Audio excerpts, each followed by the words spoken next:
Ahora, doctor, regresando al tema de las vacunas, veo que aquí la gente tiene muchas preguntas respecto a la efectividad de la vacuna.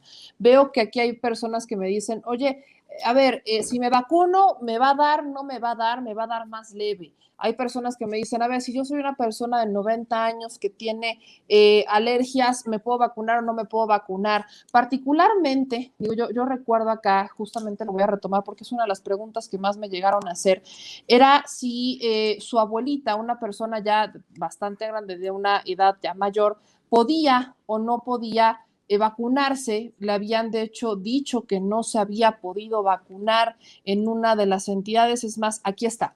Es un adulto mayor que toma clopidogrel, que es un Clopidogrel es un antigregante. anticoagulante.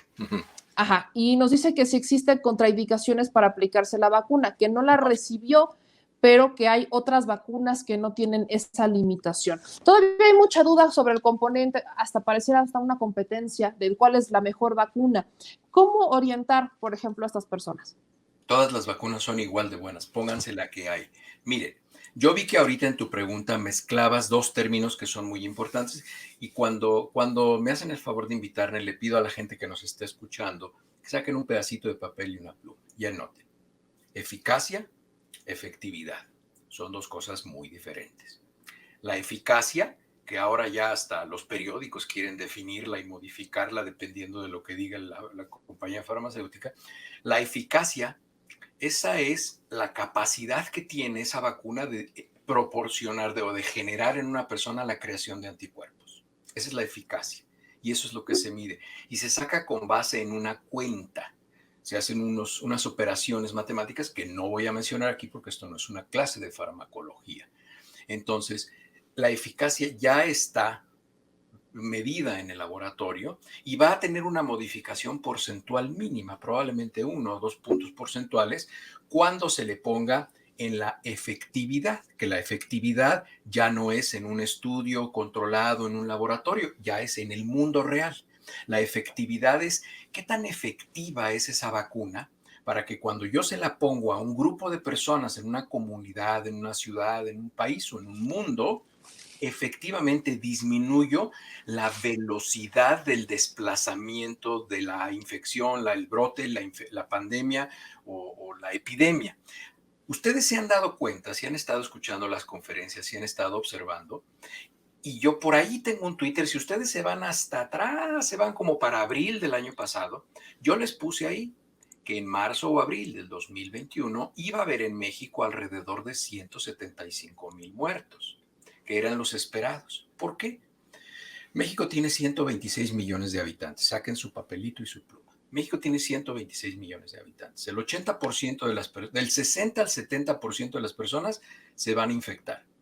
60 o 70% de 126 millones de personas.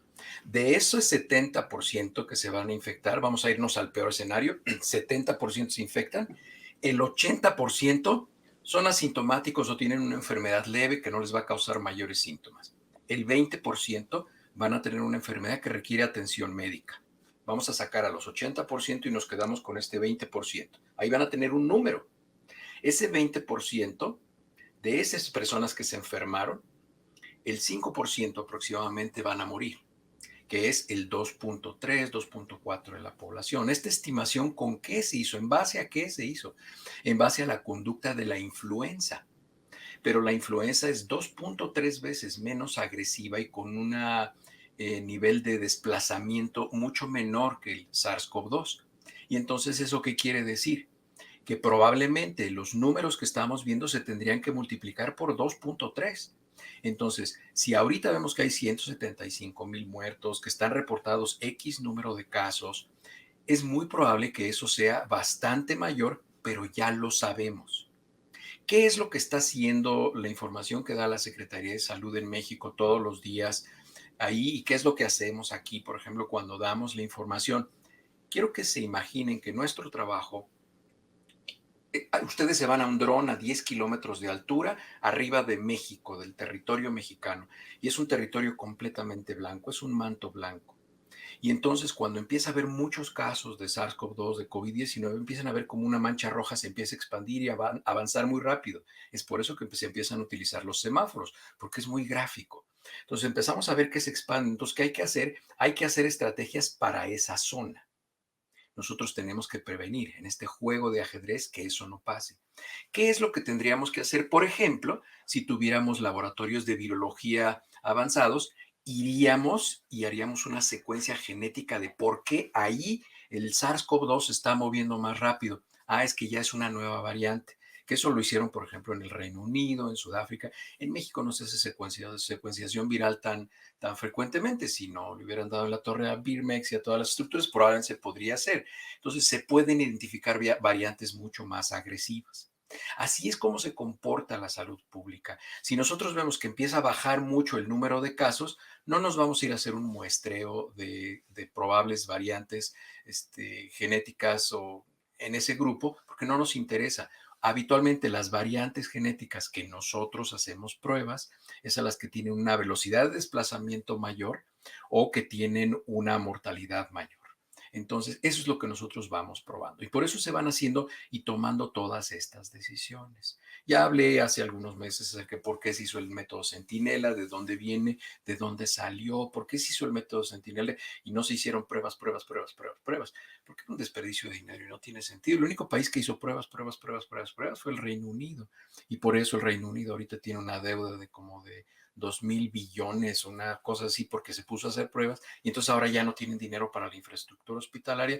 Fíjense, anótenlo y se van a acordar de mí. Es muy probable que el país desarrollado, el país de primer mundo, que va a tener el peor desempeño de la pandemia, va a ser el Reino Unido, justamente porque hizo pruebas. Y ha hecho exactamente todo lo que tenía que haber hecho, lo ha hecho mal. Ahí que me recuerda lo que yo mencionaba mucho, justo lo mencionábamos al inicio, ¿de qué te sirve comprar tantas pruebas si no estás invirtiendo en un hospital para atenderlos? O sea, ¿de qué te va a servir que sepas que tienen COVID si no vas a tener la cama con el oxígeno, o si no vas a tener el lugar para atenderlos? No te sirve mucho. Es que si tú le haces pruebas masivas a la población, y eso no te va a servir desde el punto de vista epidemiológico, únicamente vas a satisfacer un morbo personal. A ver, todos los que nos están haciendo el favor de vernos ahorita entran en un estudio que se hizo en el cual a octubre del año pasado, por lo menos 4 veces, todas las personas ya pensaban que ya les había dado el COVID por lo menos 4 veces. Imagínate que a todas esas personas les hubieran hecho 4 pruebas. Cada prueba cuesta $100, o sea, estamos hablando de 2,000 pesos.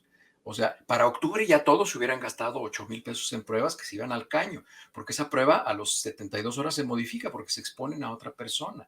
Entonces, ¿cuál es la utilidad de hacer pruebas? ¿Cuál es esa obsesión morbosa de estar expulgando para encontrar cada uno de los casos? No tiene ningún sentido, tiene un sentido comercial, pero no beneficia a una población. ¿Para qué se hacen pruebas? Para ver desde ese dron a 10 kilómetros de altura cómo se está moviendo la pandemia y poder atajarla y poder generar las estructuras de estrategias de salud pública para contener ese desplazamiento de casos. Es para eso que se hacen las pruebas. Simplemente es para eso.